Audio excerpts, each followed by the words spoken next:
o Diretório Independente de Pesquisas e Informações Audiovisuais. Literatura, Antes do Baile Verde é uma obra de contos brasileira escrita por Lígia Fagundes Telles e publicada originalmente pela editora Bloch em 1970. É considerada uma das publicações mais relevantes da autora, a qual iniciou a consagração de sua carreira na década de 1970. O livro agrupa contos contemporâneos realistas de caráter intimista, refletindo características da terceira geração modernista e do concretismo. Ela subiu sem pressa a tortuosa ladeira. À medida que avançava, as casas iam rareando, modestas casas espalhadas sem simetria e ilhadas em terrenos baldios. No meio da rua sem calçamento, coberta aqui e ali por um mato rasteiro, algumas crianças brincavam de roda. A débil cantiga infantil era a única nota viva na quietude da tarde. Ela esperava encostado a uma árvore. Esguio e magro, metido num largo blusão azul marinho, cabelos crescidos e desalinhados, tinha um jeito jovial de estudante. Minha querida Raquel. Ela encarou-o, séria. E olhou para os próprios sapatos. Veja que lama. Só mesmo você inventaria um encontro num lugar destes. Que ideia, Ricardo, que ideia. Tive que descer do táxi lá longe, jamais ele chegaria aqui em cima. Ele riu entre malicioso e ingênuo. Jamais? Pensei que viesse vestida esportivamente e agora me aparece nessa elegância. Quando você andava comigo, usavam uns sapatões de 7 léguas, lembra? Foi para me dizer isso que você me fez subir até aqui? Perguntou ela, guardando as luvas na bolsa. Tirou um cigarro. Hein? Ah, Raquel. E ele tomou-a pelo braço. Você, está uma coisa de linda. E fuma agora uns cigarrinhos pilantras, azul e dourado. Juro que eu tinha que ver ainda uma vez toda essa beleza, sentir esse perfume. Então? Fiz mal? Podia ter escolhido um outro lugar, não? Abrandara a voz. E que é isso aí? Um cemitério? Ele voltou-se para o velho muro arruinado. Indicou com o olhar o portão de ferro, carcomido pela ferrugem. Cemitério abandonado, meu anjo. Vivos e mortos, desertaram todos. Nem os fantasmas sobraram. Olha aí como as criancinhas brincam sem medo, acrescentou apontando as crianças na sua ciranda. Ela tragou lentamente. Soprou a fumaça na cara do companheiro. Ricardo e suas ideias. E agora? Qual o programa? Brandamente ela a tomou pela cintura. Conheço bem tudo isso, minha gente está enterrada aí. Vamos entrar um instante e te mostrarei o pôr do sol mais lindo do mundo. Ela encarou um instante. E vergou a cabeça para trás numa risada. Ver o pôr do sol. Ali, meu Deus. Fabuloso, fabuloso. Me implora um último encontro, me atormenta dias seguidos, me faz vir de longe para esta buraqueira, só mais uma vez, só mais uma. E para quê? Para ver o pôr do sol num cemitério. Ela riu também, afetando o encabulamento como um menino pilhado em falta. Raquel, minha querida, não faça assim comigo. Você sabe que eu gostaria era de te levar ao meu apartamento, mas fiquei mais pobre ainda, como se isso fosse possível. Moro agora numa pensão horrenda, a dona é uma medusa que vive espiando pelo buraco da fechadura. E você acha que eu iria? Não se zangue, sei que não iria, você está sendo fidelíssima. Então pensei, se pudéssemos conversar um pouco numa rua afastada. Disse ele, aproximando-se mais. Acariciou-lhe o braço com as pontas dos dedos. Ficou sério. E aos poucos, inúmeras rugazinhas foram se formando em redor dos seus olhos ligeiramente apertados. Os leques de rugas se aprofundaram numa expressão astuta. Não era nesse instante tão jovem como aparentava. Mas logo sorriu e a rede de rugas desapareceu sem deixar vestígio. Voltou-lhe novamente o ar inexperiente e meio desatento. Você fez bem em vir. Quer dizer que o programa. E não podíamos tomar alguma coisa num bar? Estou sem dinheiro, meu anjo, vê se entende.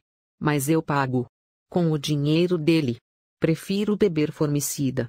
Escolhi este passeio porque é de graça e muito decente, Não pode haver um passeio mais decente, não concorda comigo? Até romântico. Ela olhou em redor. Puxou o braço que ela lhe apertava. Foi um risco enorme, Ricardo. Ele é ciumentíssimo. Está farto de saber que tive meus casos. Se nós pilha juntos, então sim, quero só ver se alguma das suas fabulosas ideias vai me consertar a vida. Mas me lembrei deste lugar justamente porque não quero que você se arrisque, meu anjo. Não tem lugar mais discreto do que um cemitério abandonado, veja, completamente abandonado, prosseguiu Ellie, abrindo o portão. Os velhos Gonzo gemeram. Jamais seu amigo ou um amigo do seu amigo saberá que estivemos aqui. É um risco enorme, já disse. Não insista nessas brincadeiras, por favor. E se vem um enterro? Não suporto enterros. Mas o enterro de quem? Raquel, quantas vezes preciso repetir a mesma coisa? Há séculos ninguém mais é enterrado aqui, acho que nem os ossos sobraram, que bobagem. Vem comigo, pode me dar o braço, não tenha medo. O mato rasteiro dominava tudo. E não satisfeito de ter se alastrado furioso pelos canteiros, subira pelas sepulturas, infiltrara-se ávido pelos rachões dos mármores, invadira as alamedas de pedregulhos esverdinhados, como se quisesse com sua violenta força de vida cobrir para sempre os últimos vestígios da morte. Foram andando pela longa alameda banhada de sol.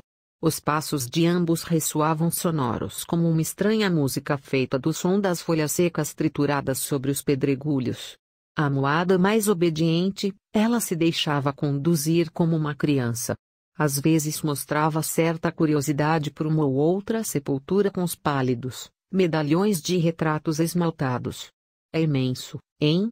E tão miserável, nunca vi um cemitério mais miserável, que deprimente, exclamou ela, atirando a ponta do cigarro na direção de um anjinho de cabeça decepada. Vamos embora, Ricardo, chega.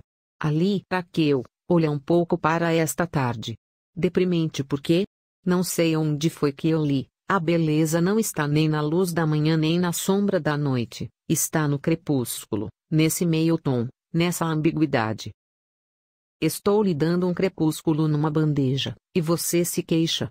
Não gosto de cemitério, já disse. E ainda mais cemitério pobre. Delicadamente ela beijou-lhe a mão. Você prometeu dar um fim de tarde a este seu escravo. É, mas fiz mal. Pode ser muito engraçado, mas não quero me arriscar mais. Ela é tão rico assim? Riquíssimo. Vai me levar agora numa viagem fabulosa até o Oriente. Já ouviu falar no Oriente? Vamos até o Oriente, meu caro. Ele apanhou um pedregulho e fechou-o na mão. A pequenina rede de rugas voltou a se estender em redor dos seus olhos. A fisionomia, tão aberta e lisa, repentinamente escureceu, envelhecida. Mas logo o sorriso reapareceu e as rugazinhas sumiram. Eu também te levei um dia para passear de barco, lembra? Recostando a cabeça no ombro do homem, ela retardou o passo.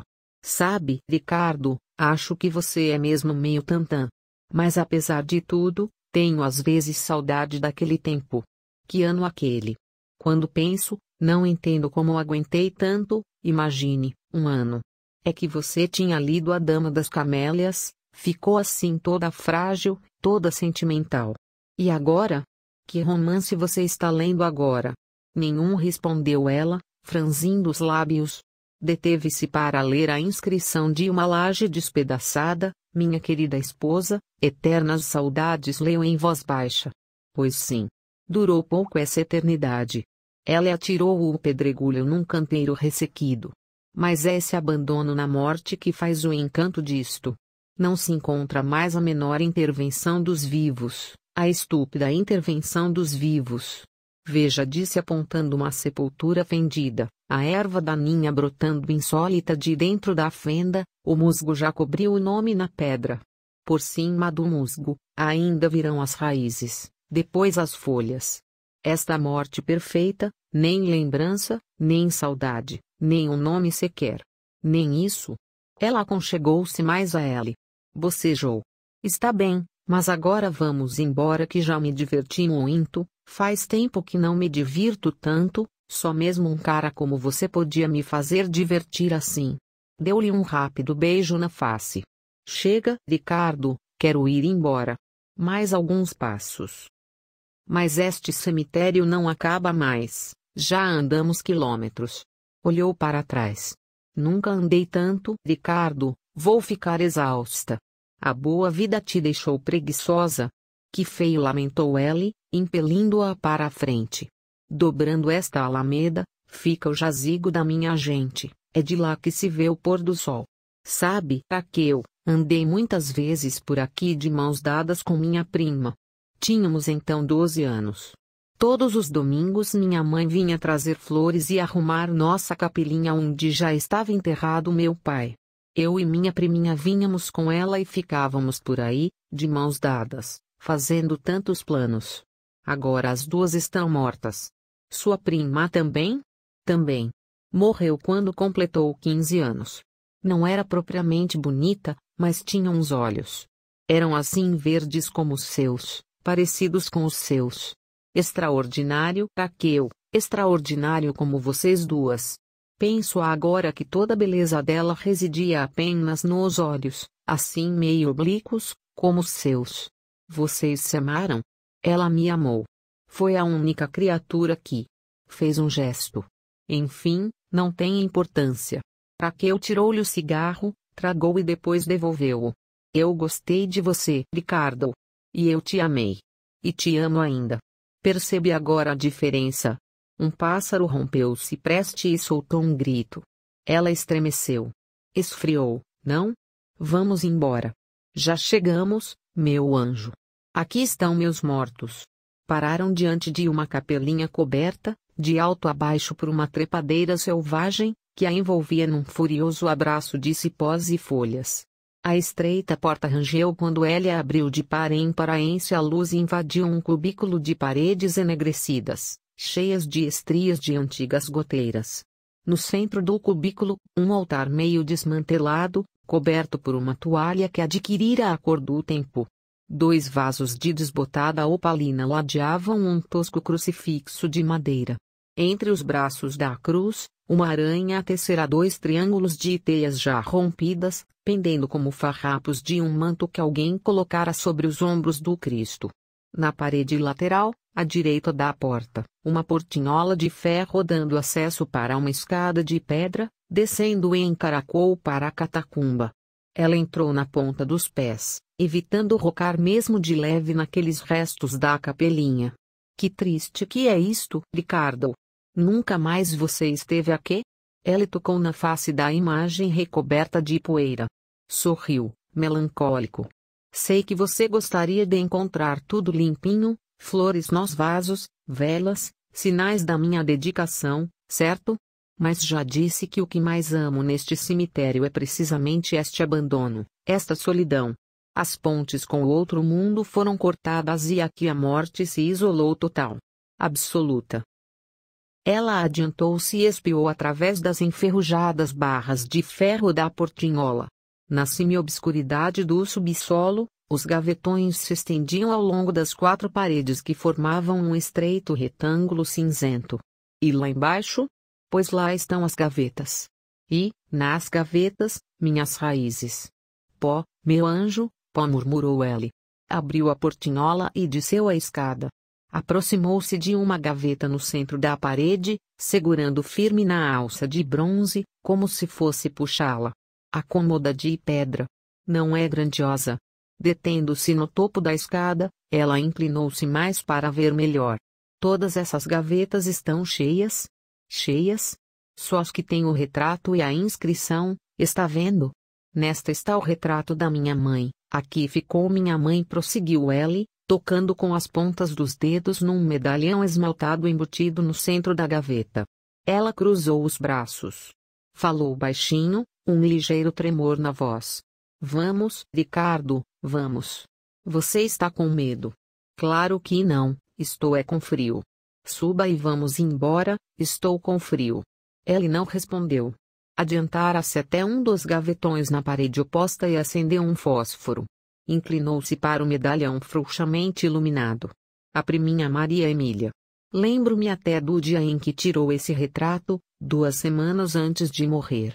Prendeu os cabelos com uma fita azul e veio se exibir. Estou bonita? Estou bonita. Falava agora consigo mesmo, doce e gravemente. Não é que fosse bonita, mas os olhos. Venha ver, Raquel, é impressionante como tinha olhos iguais aos seus. Ela desceu a escada, encolhendo-se para não esbarrar em nada. Que frio faz aqui. E que escuro, não estou enxergando. Acendendo outro fósforo, ela ofereceu à companheira. Pegue, dá para ver muito bem. Afastou-se para o lado. Repare nos olhos. Mas está tão desbotado, mal se vê que é uma moça. Antes da chama se apagar, aproximou-a da inscrição feita na pedra. Leu em voz alta, lentamente. Maria Emília, nascida em 20 de maio de 1800 e falecida. Deixou cair o palito e ficou um instante imóvel. Mas esta não podia ser sua namorada, morreu há mais de 100 anos. Seu menti. Um baque metálico decepou-lhe a palavra pelo meio. Olhou em redor. A peça estava deserta. Voltou a olhar para a escada. No topo, Ricardo a observava por detrás da portinhola fechada. Tinha seu sorriso meio inocente, meio malicioso. Isto nunca foi o jazigo da sua família, seu mentiroso. Brincadeira mais cretina! Exclamou ela, subindo rapidamente a escada. Não tem graça nenhuma, ouviu? Ele esperou que ela chegasse quase a tocar o trinco da portinhola de ferro. Então deu uma volta à chave, arrancou-a da fechadura e saltou para trás. Ricardo, abre isto imediatamente. Vamos, imediatamente. Ordenou, torcendo o trinco. Detesto este tipo de brincadeira, você sabe disso. Seu idiota. É no que dá a seguir a cabeça de um idiota desses? Brincadeira mais estúpida. Uma reste de sol vai entrar pela frincha da porta, tem uma frincha na porta. Depois vai se afastando devagarinho, bem devagarinho. Você terá o pôr do sol mais belo do mundo. Ela sacudia a portinhola. Ricardo, chega, já disse. Chega. Abri imediatamente, imediatamente. Sacudiu a portinhola com mais força ainda, agarrou-se a ela, dependurando-se por entre as grades. Ficou ofegante, os olhos cheios de lágrimas. Ensaiou um sorriso. Ouça, meu bem, foi engraçadíssimo, mas agora preciso ir mesmo, vamos, abra. Ele já não sorria. Estava sério, os olhos diminuídos. Em redor deles, reapareceram as rugazinhas abertas em leque. Boa noite, Raquel. Chega, Ricardo. Você vai me pagar. Gritou ela, estendendo os braços por entre as grades, tentando agarrá-lo. Cretino. Me dá a chave desta porcaria, vamos. Exigiu, examinando a fechadura nova em folha. Examinou em seguida as grades cobertas por uma crosta de ferrugem. Imobilizou-se. Foi erguendo o olhar até a chave que ele balançava pela argola, como um pêndulo. Encarou-o, apertando contra a grade a face sem cor. Esbugalhou os olhos num espasmo e amoleceu o corpo. Foi escorregando. Não, não. Voltado ainda para ela, ele chegara até a porta e abriu os braços. Foi puxando, as 2 folhas escancaradas. Boa noite, meu anjo. Os lábios dela se pregavam um ao outro, como se, entre eles houvesse cola. Os olhos rodavam pesadamente numa expressão embrutecida. Não. Guardando a chave no bolso, ele retomou o caminho percorrido, no breve silêncio, o som dos pedregulhos se entrechocando úmidos sob seus sapatos. E, de repente, o grito medonho, inumano, não. Durante algum tempo ele ainda ouviu os gritos que se multiplicaram, semelhantes aos de um animal sendo estraçalhado. Depois, os uivos foram ficando mais remotos, abafados como se viessem das profundezas da terra. Assim que atingiu o portão do cemitério, ele lançou ao poente um olhar mortiço. Ficou atento. Nenhum ouvido humano escutaria agora qualquer chamado. Acendeu um cigarro e foi descendo a ladeira. Crianças ao longe brincavam de roda.